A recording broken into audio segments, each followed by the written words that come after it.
नमस्कार, स्वागत है आप सभी का। यूपी ट्रिपल एससी से कुछ भर्तियों को लेकर के बात करेंगे, जिसमें कुछ भर्तियों में आगे एग्ज़ाम डेट लगना है, कुछ भर्तियों में आगे की प्रोसेस डीबी आदि को लेकर के कुछ नए विज्ञापन आने हैं और कुछ भर्तियों का रिजल्ट आना है।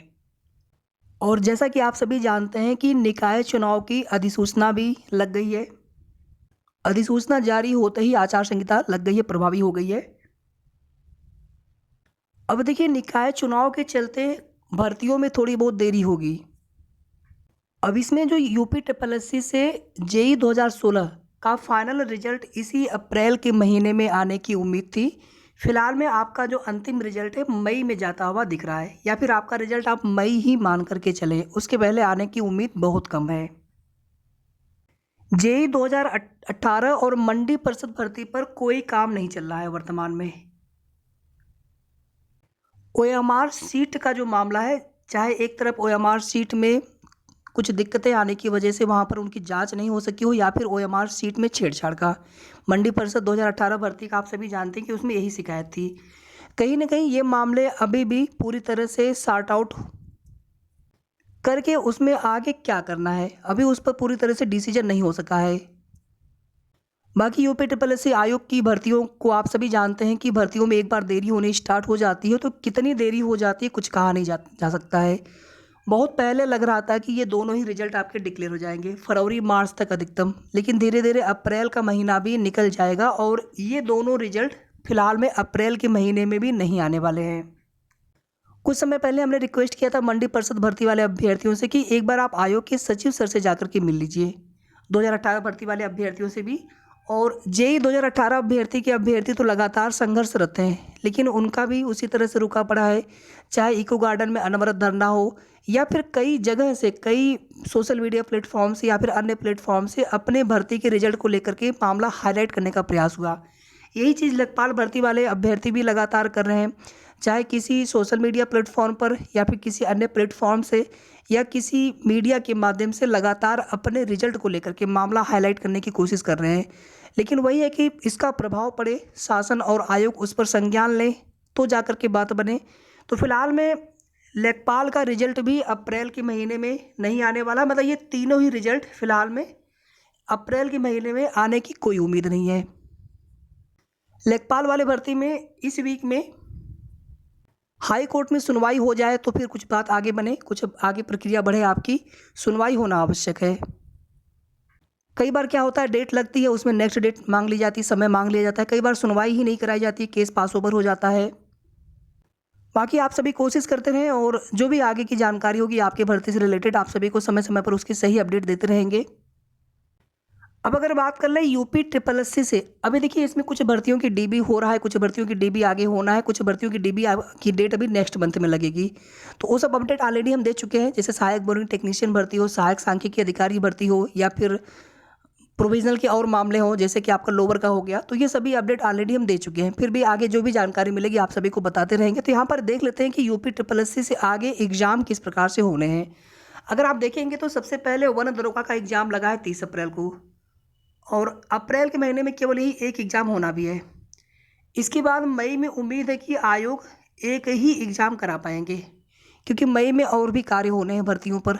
तो एक एग्ज़ाम मई में होने की संभावना है, और ये एग्ज़ाम आपका जूनियर असिस्टेंट 1262 पद वाले का हो सकता है, और इसी के साथ में हो सकता है कि 62 पद वाले का भी एग्ज़ाम करा लिया जाए।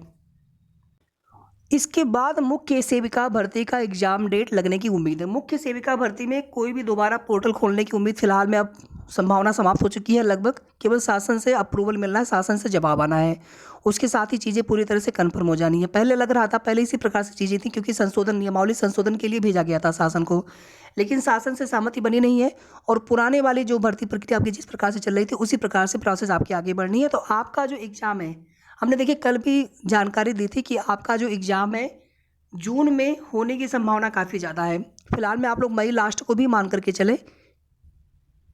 हालांकि मई लास्ट, और विशेष करके यूपी ट्रिपल एससी आयोग से जब किसी भर्ती को लेकर के अपडेट दी जाए तो उसमें आप 5 से 10, 15, 20 दिन आप और आगे मान करके चलें, क्योंकि इस तरह से होता आया है और अभी भी हो रहा है।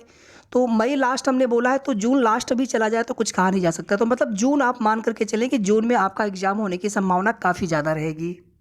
यानी कि मई के महीने में कनिष्ठ सहायक भर्ती 1262 पद और 62 पद दोनों के लिए एग्जाम डेट लग सकता है एक साथ, और मुख्य सेविका का एग्जाम डेट मई लास्ट या फिर जून तक आप मान करके चलें। अब यहाँ पर देखिए बीडीओ 2018 भर्ती का एग्ज़ाम वैसे तो आप देखेंगे तो मई में ही करवाने की आयोग की पूरी कोशिश थी, लेकिन मई में होने की संभावना 1% भी नहीं है।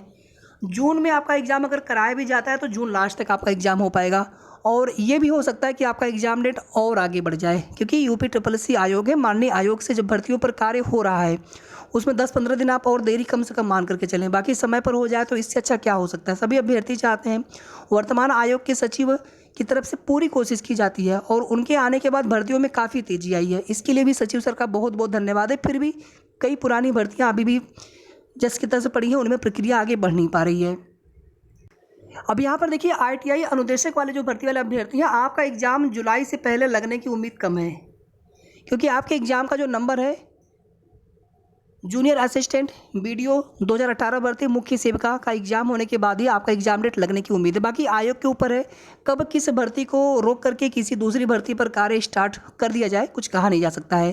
फिलहाल में आप सभी तैयारी करते रहिए, हमने आपको एक एक्सपेक्टेड डेट ही बताने का प्रयास किया। जब चीज़ें कन्फर्म होंगे, क्लियर होंगे, कार्य होना स्टार्ट होगा तो उस समय चीज़ें सही बताना उस समय सही चीज़ें बताई जा सकती हैं आपको। बाकी बहुत पहले से अगर कोई चीज़ बतानी हो तो एक एक्सपेक्टेड चीज़ें ही आपको बताई जा सकती है कि किस प्रकार से आयोग में कार्य चल रहा है किन भर्तियों को लेकर के।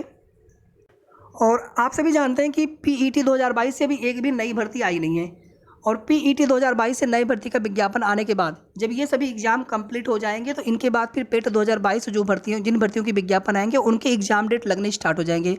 मतलब जुलाई के बाद अगस्त से ही, जहाँ तक हमें लग रहा है कि अगस्त से पहले नई भर्तियों की एग्ज़ाम डेट लगने की उम्मीद बहुत कम रहेगी। अगस्त से सितंबर हो जाए कहा नहीं जा सकता, लेकिन अगस्त से पहले उम्मीद कम है। उसके बाद फिर आप देखेंगे सितंबर से फिर PET 2023 की भी प्रक्रिया स्टार्ट हो जाएगी, लेट से लेट सितंबर। उसके बाद फिर 2-3 महीने PET में ही चला जाएगा। PET के नोटिफिकेशन आने में, उसके एग्ज़ाम करवाने में, उसका रिजल्ट देने में कम से कम 2-2.5-3 महीने का समय उसमें बड़े आराम से जाएगा। यानी कि नवंबर तक जो है PET 2023 के एग्ज़ाम करवाए जाने की पूरी उम्मीद रहेगी, क्योंकि उसके बाद फिर रिजल्ट देने में भी कम से कम 1 से 1.5 महीना।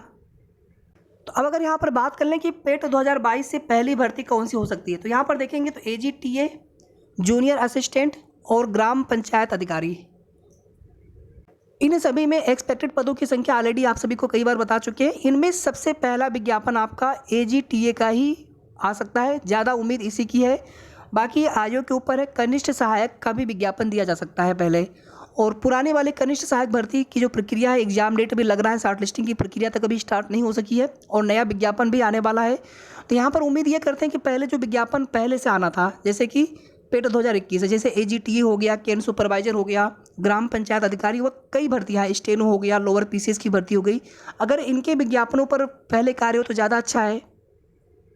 लेखपाल का भी विज्ञापन आना है। अब आप देखेंगे आज के न्यूज़पेपर में भी दिया गया है कि लगभग 10,000 के आसपास खाली पद हो जाएंगे जिन पर विज्ञापन आना चाहिए, ये आज के न्यूज़पेपर में दिया हुआ है। तो उम्मीद ये करते हैं कि कम से कम पहले यहाँ पर AGTA का विज्ञापन, जो भी विज्ञापन आना हो, विज्ञापन आने स्टार्ट हो जाए ताकि अभ्यर्थी उसी हिसाब से फिर फॉर्म भर के तैयारी करना स्टार्ट कर दें। इसके अलावा आप देखेंगे बहुत सारी भर्तियाँ हैं। एक आप देखेंगे कि जो नर्सिंग वाली भर्ती है, एक ANM वाले भी कुछ नए पदों के अधियाचन आयोग को भेजे जाने हैं, उन पर भी कार्य करने को लेकर के लगातार कई बार निर्देश दिया गया, लेकिन प्रक्रिया स्टार्ट नहीं हुई है। असिस्टेंट अकाउंटेंट की भर्ती है, एक लेखा लिपिक की भर्ती है, सहायक सांख्यिकी अधिकारी की भी नई भर्ती का विज्ञापन आना है, जूनियर इंजीनियर की भी नई भर्ती का विज्ञापन आना है। एक आप देखेंगे युवा कल्याण अधिकारी की काफ़ी पुरानी भर्ती थी, उसका भी नया विज्ञापन फिर से आना चाहिए। इसी तरह से कुछ और भी भर्तियों के विज्ञापन आने चाहिए। अब देखते हैं कि शासन से कितने भर्तियों की विज्ञापन को लेकर के अनुमति मिल पाती है, माननीय आयोग की तरफ से कितने नए भर्तियों का विज्ञापन PET 2022 से आ पाता है, क्योंकि वर्ष में 2 से 3 महीने तो केवल PET कराने में ही निकल जा रहा है, बाकी जो बचा 8-9 महीने उसमें कुछ पुरानी भर्तियों पर कार्य चल रहा है। जब और समय मिलेगा तब तो नई भर्तियों पर कार्य हो पाएगा, नई भर्तियों के विज्ञापन या उनकी परीक्षाएं करवाई जा सकेंगी। तो PET होने से PET के आने से ये लग रहा था कि जहाँ भर्तियों में तेजी आएगी, लेकिन जहाँ तक हमें लग रहा है साथियों की और देरी होती जा रही है PET के होने की वजह से। 2-3 महीने का समय तो केवल PET में चला जा रहा है। तो ये कुल मिलाकर के अब महत्वपूर्ण अपडेट थी यूपीएससी से। शेष आगे की जो भी ऑथेंटिक जानकारी मिलेगी आप सभी को समय समय पर अपडेट हमारे चैनल के माध्यम से मिलती रहेगी। बाकी किसी भी भर्ती को लेकर के आपके सवाल हो आप कमेंट करके पूछ सकते हैं। वीडियो को आप सभी लाइक शेयर कर दीजिएगा, और अगर आपने अभी तक चैनल को सब्सक्राइब न किया हो तो जरूर सब्सक्राइब कर लेंगे। धन्यवाद।